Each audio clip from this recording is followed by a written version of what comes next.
دوران عزیز میوه‌ای که به شما پیشنهاد میکنم این سمارودینه سیاه چرن سمارودینه با توجه کتی سیاه بشود. کتی سیاه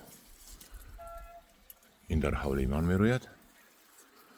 این چندین سال شد، ده ها سال شد هم خیلی میروید، بسیار میوه میدهد. این را چینده مربا میپزیم، نوشابی ها میکنن و این رو بینید چه خیلی بسیار میبندد. الان پخته است.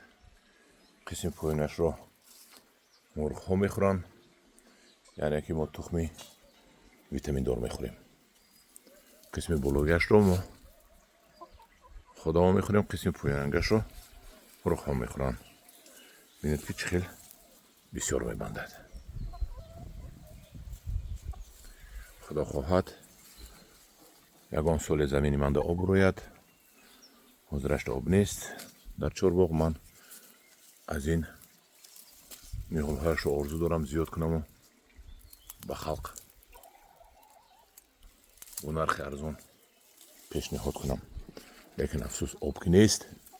کاری من نهایت مشکل است. این رو بینید چه خیلی کلان کلان است.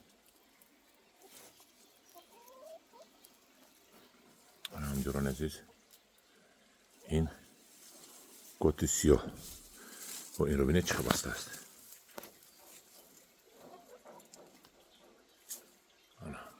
در پناه خدا باشید.